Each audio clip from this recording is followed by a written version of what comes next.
So it's Pride Month, and everywhere you look, companies are rolling out rainbow-themed products, decorations, and slogans. A writer for CBC News calls this phenomenon rainbow capitalism and says that while it's pandering, pure and simple, it does help drive change. So what do you think? Are brands at Pride a good thing? Can I just jump in on brands? Yeah. You know, I do think brands are important, but I think when you have a brand and you make a promise out there, and when you say that you're going to do something, you believe in something, but you can't deliver on that or you fall short on it, I do think that that creates distrust, not only with the employees, but your potential customers. And so to simply put a symbol out and think everyone's going to buy into it and that organization actually supports it and lives it and breathes it, if there's a disconnect, that can be a challenge. And all you need to do is think back to the popular coffee chain in 2018, where 175,000 of their employees in the U.S. had to literally shut down 8,000 stores in order to do sensitivity training and, you know, really get to the point where they have a culture, they had a culture, they had a brand, and there was a big disconnect. And so I say proceed with caution if you're doing it because it's the thing to do, as opposed to it's something that you actually believe. Mm-hmm. Great points all around. I think I take a little bit of a different look at it because you are the business and the money brains, Patty. I look at it just as an average consumer. And so as a heterosexual woman, what Pride means to me in seeing all of the pomp and circumstance, which we know originated in protest and rioting, actually, has evolved into, in most big cities, at least in the Western world, it's a big party, it's a parade, it's a celebration. And quite frankly, you need money to put these big events on. And so that is where that line of corporate donations and sponsorship versus the origin story of Pride and Pride parades, and where do those intersect and how much do you have to compromise in that relationship? But the bottom line for me is I've hosted the Pride Parade in Toronto, you know, for many, many years when I was a reporter and a host at CP24. And now I'm so happy that I can bring my daughter to Pride Parades. Hopefully they're back again sometime soon.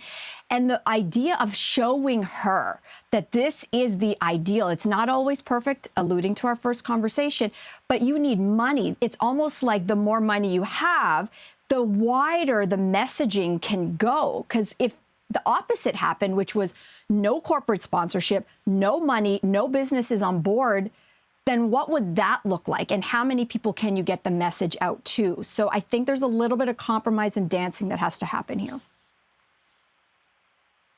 Yeah, I think that what you were talking about is who you're targeting the message to. And so on that consumer side, for sure, like there's definitely capitalism at play here. But if there's capitalism at play, it means that there is a community that used to be marginalized that has increasing purchasing power. And in a capitalist society, when you have that purchasing power as a consumer, it does mean a different kind of social power as well. Unfortunately or fortunately, whether or not, I mean, we're not here to I guess, fully discuss the benefits and downsides of capitalism. But in a capitalist culture, capital power, financial power can equal social power. And so if that means that the LGBTQ plus community is increasing its social power by virtue of the fact that its purchasing power and consumer power is growing, I think there are some good takeaways from there. Cynthia, you and I went to Pride together a few years ago. We did the thing where we rode around on the float. And we went around the city. It's a good time. It was a good time. It was like a hot afternoon. We started wearing less and less, I gotta say. We were getting water sprayed on us. And, there were corporate sponsors for sure. I don't remember any of them, except we were on the Crave float, right? So I remember Crave, but I don't remember corporate sponsors. I just remember the sea of faces and the happiness and the fact that I don't think I'd seen that many people in a long time.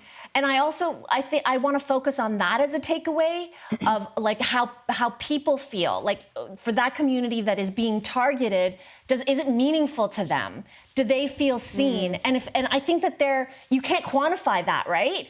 And I don't know how you would, but that has to stand for something. And I think that if they're driving up to a fast food store and they see a rainbow in the window, I don't think that you can put a money value on that feeling for them. I think that's a great I mean, I think point, we're all of an age also. Yep, go ahead. Okay, I'll just very quickly say, but I also will say leaders cast long shadows. And so if you say you support a group and you put money behind it, then within an organization, you're not doing it. That's where you're not going to accomplish the goals that you set out to do. And that's where human capital with financial capital comes together for the social capital gain. And that can be very powerful, but it can't be lip service because leaders cast long shadows. It has to actually mean something at the end of the day, or it becomes, in my opinion, sometimes a one-off.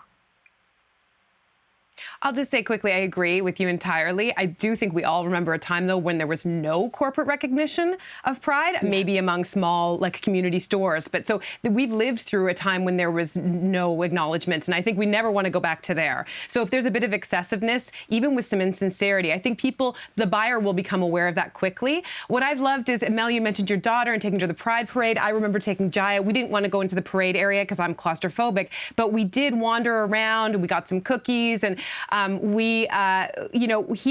it was so great to see it through his eyes because it started these conversations around what does the rainbow mean? What does it stand for? And I think that that's what you want is just like, it shouldn't just be 1 month. I love the fact that my neighborhood, I keep on spotting the rainbow flags and being like, oh, there's possible friends in there for me in my neighborhood. So I just think that we want to have this not only just be corporate representation for 1 month, but for it to burble throughout the year in all kinds of places.